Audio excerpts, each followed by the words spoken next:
दोस्तों नमस्कार। BPSC teacher का रिजल्ट आ गया है। कहीं खुशी है और कहीं गम है। जहां पास करने वाले लोग हैं वहां खुशी है, जो फेल कर गए हैं वो गम में डूबे हैं, तरह तरह के आरोप लगा रहे हैं। और जो बीपीएससी के चेयरमैन हैं वो अपनी तरह से इसको जवाब दे रहे हैं। तो आज हम बात करेंगे कि क्या आरोप लगा रहा है और उसमें क्या संभावना है, आरोप में कितनी सत्यता है, इस पर बात करेंगे।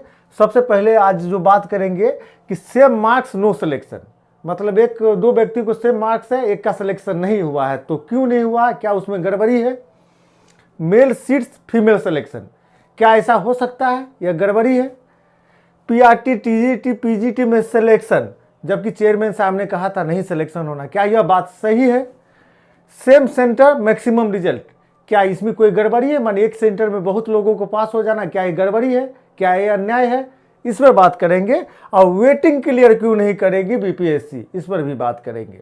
चलिए शुरू करते हैं। मैं हूं अमरनाथ प्रसाद, आप लोगों का स्वागत है हमारे यूट्यूब चैनल निर्माण सीटेट पे। दोस्तों पहले यह बात बता दें कि बीपीएससी के chairman Atul Prasad hero of Bihar है।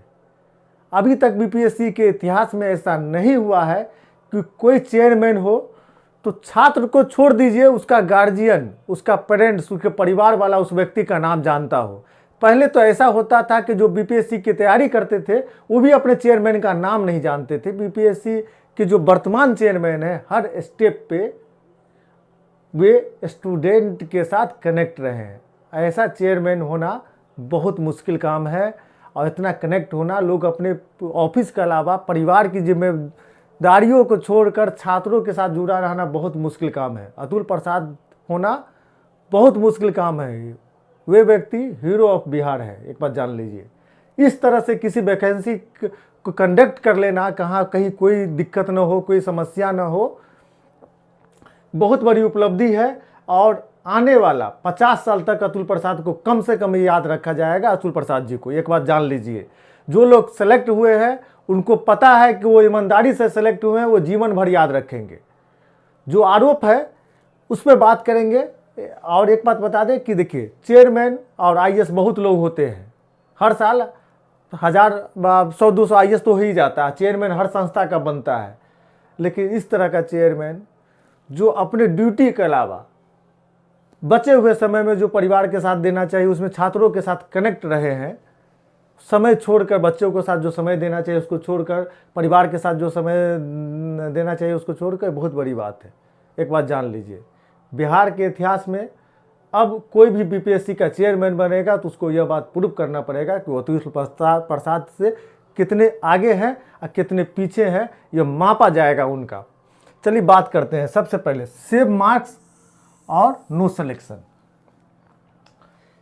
पहली बात तो जो लोग यह आरोप लगा रहे हैं किसी ऑथेंटिक डाटा से नहीं लगा रहे हैं।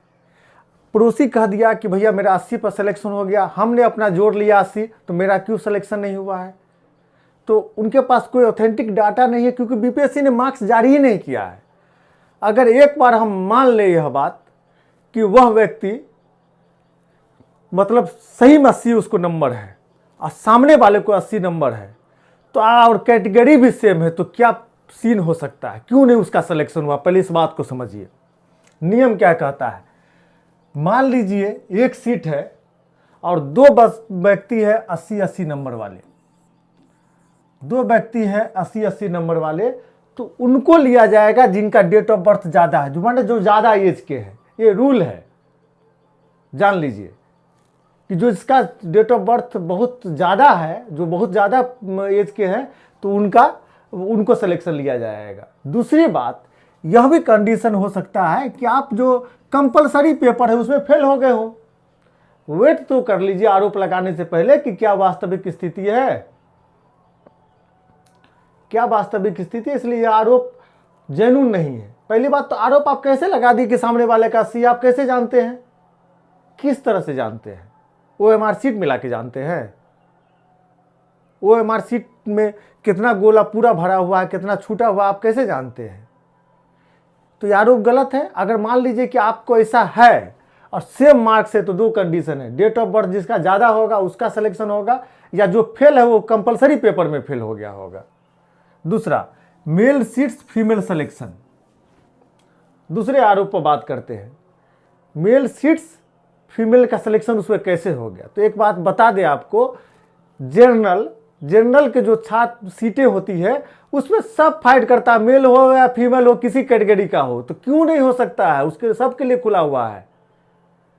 तो मेल सीट पे फीमेल सिलेक्शन कैसे नहीं हो सकता है। अब यह बात आप कैसे जानते हैं कि हो गया, यह हमको बताइए। बीपीएससी ने अभी तो क्लियर ही नहीं किया है, आपके कहने से बात मान लेंगे। अगर होगा क्यों नहीं, हमको एक बात बताइए, होगा क्यों नहीं।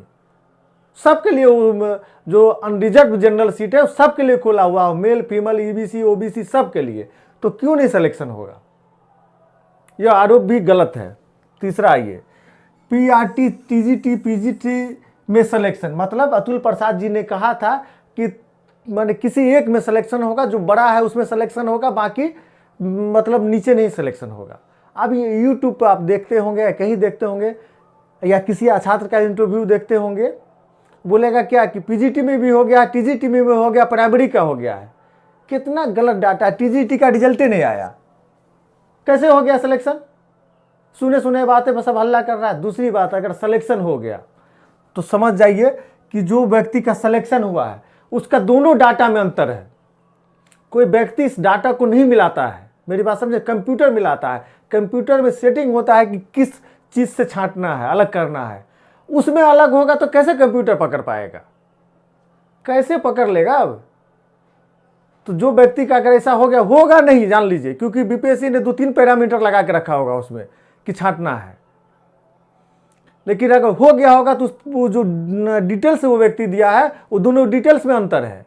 दूसरी बात कि सब लोग बोल रहे हैं कि टीजीटी पीजीटी प्राइमरी सब में सिलेक्शन हो गया। भाई टीजीटी का तो आज तक रिजल्ट ही नहीं आया अभी तक, कैसे सिलेक्शन हो गया। जो आप इंटरव्यू देख रहे हैं कि तीनों में सिलेक्शन हो गया, मतलब प्राइमरी में भी हो गया, 9 to 10th भी हो गया, पीजीटी भी हो गया, सब गलत है क्योंकि आया ही नहीं रिजल्ट। जैसे होता है ना कि हम लोग एग्जाम्पल देते हैं कि कौवा कान लेके उड़ गया तो हम कौवा को देखने लगते हैं, यही चल रहा है। जो फेल हो गया उनको लग रहा है कि पूरा करप्शन हो गया। वास्तविकता स्वीकार करने में हम लोगों को बहुत कष्ट होता है। यह बात मानने के लिए हम लोग तैयार नहीं होते हैं कि हमसे अच्छे लोग यहाँ हैं। आपको बता दे कि एक मेरा दोस्त है जो बहुत तेज है और उसको हमने कहा था कि तुम टॉप करोगे, 1 नंबर रैंक तुम्हारा आना है। उसका 39वां रैंक आ गया। बहुत तेज स्टूडेंट है, मतलब 38 स्टूडेंट उससे ज़्यादा तेज बैठा हुआ था जिसको हम नहीं जानते थे। मेरी बात समझ रहे हैं। तो आप यह बात को मानिए कि आपसे अच्छे लोग हैं और सबसे ज़्यादा सिलेक्शन उसी का होता है, मैंने आपसे अच्छे लोग हैं उसी का सिलेक्शन होता है जो सबसे अच्छा होता है, ऊपर से काउंट होता है। इसलिए इस बात को स्वीकार कीजिए और जितना जल्दी स्वीकार कर लेंगे वास्तविकता उतना अच्छा है कि आगे जो परीक्षा होगी उसकी तैयारी कर पाएंगे। ठीक है, वास्तविकता नहीं स्वीकार करेंगे, इतने अच्छे ढंग से बहाली हो रही है, इतना प्रॉपर वे में बहाली हो रही है और बिना कोई डाटा बिना कोई तरीका के आरोप लगाए जा रहे हैं, ये गलत है। Same centre maximum result, same centre maximum result, आपने कभी यूपीएससी का रिजल्ट देखा है। यूपीएससी में जो दिल्ली का सेंटर होता है उससे ज़्यादा रिजल्ट आता है, जो बिहार का सेंटर होता है, उत्तर प्रदेश का सेंटर होता है, वहाँ से कम रिजल्ट आता है। तो क्या सेम सेंटर पर सेटिंग हो गया क्या। अरे भैया मुखर्जी नगर हब है, मुखर्जी नगर वाला अपना सेंटर देगा दिल्ली और जो वहाँ पढ़ेगा वो ज़्यादातर परसेंटेज उसका पास करने वाले की संख्या रहेगी।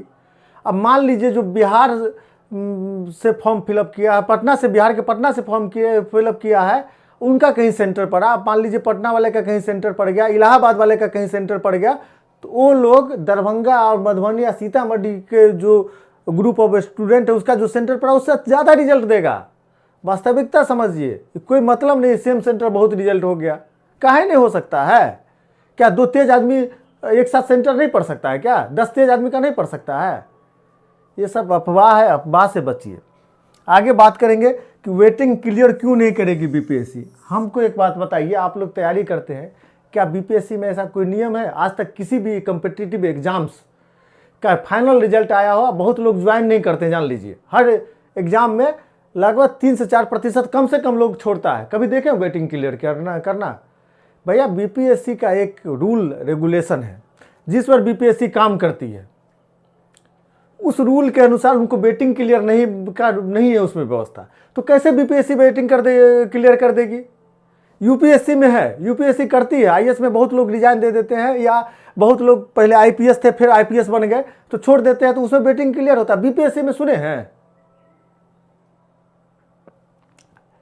तो जब जहां जो व्यवस्था नहीं है उसके लिए दबाव क्या बनाना है? देखिए, हम यह सहमत है बीपीएससी वेटिंग क्लियर कर दे तो जो सीटें बच जाएगी उसमें फुलफिल हो जाएगा, ये इससे हमको कोई दिक्कत नहीं, कोई आपत्ति नहीं है। इसके लिए आरोप प्रत्यारोप लगाना चेयरमैन साहब पे या किसी व्यक्ति पे, ये गलत है। आप लोग सरकारी सिस्टम के सदस्य बनने जा रहे हैं, बनेंगे तो यह आरोप मत लगाइए। आप सर्वे करा लीजिए। हम तो बहुत लोगों को जानते हैं जो ईमानदारी से पास हुए हैं, आप बहुत लोगों को जानते हैं जो ईमानदारी से फेल हुए हैं, चुपचाप तैयारी कर रहे हैं दूसरे एग्जाम का। ये कूद फान मचाने से कुछ नहीं होगा। फ्यूचर को देखते हुए अगले वैकेंसी की तैयारी कीजिए, जिसका नोटिफिकेशन आपको बहुत जल्द मिलने वाला है। फालतू का अपना समय बर्बाद न करें, दूसरे को डिस्टर्ब न करें, अफवाह न फैलाए। कोई प्रूफ है तो उसको सबमिट करें। बीपीएससी के चेयरमैन इतने अच्छे व्यक्ति हैं को जरूर विचार करेंगे। आप एक डेलीगेशन लेके आके मिलिए, उनको ये प्रपोजल दीजिए, ऐसा है, यह हो सकता है। लेकिन यह आलतू फालतू बात कर देना, सोशल मीडिया पर चला देना, तीनों में रिजल्ट हो गया, टीजीटी का रिजल्ट ही नहीं आया, तीनों में कैसे हो गया? दूसरी बात कि जो कहा गया था कि हम छांट देंगे, छांटने का एक परंपरा सिस्टम है, उसमें अगर आप हेर फेर कर दिए, कोई डॉक्यूमेंट्स ही दोनों में अलग दे दिया, गड़बड़ी दे दिया, तो मतलब कैसे छांटा जा सकता है?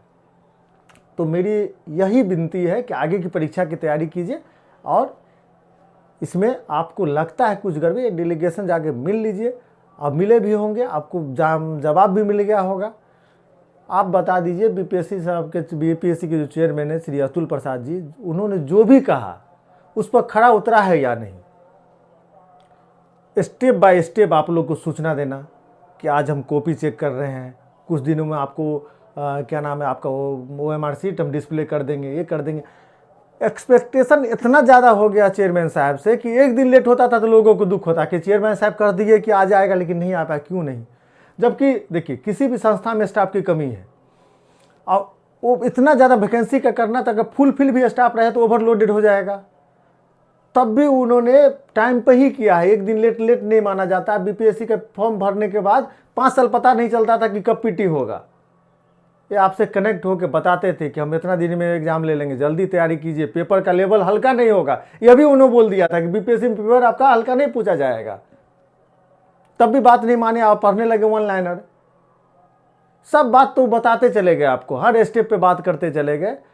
याद रखिए, आने वाला इतिहास बीपीएससी चेयरमैन को याद रखेगा, कितना महान व्यक्ति बीपीएससी के चेयरमैन बने थे।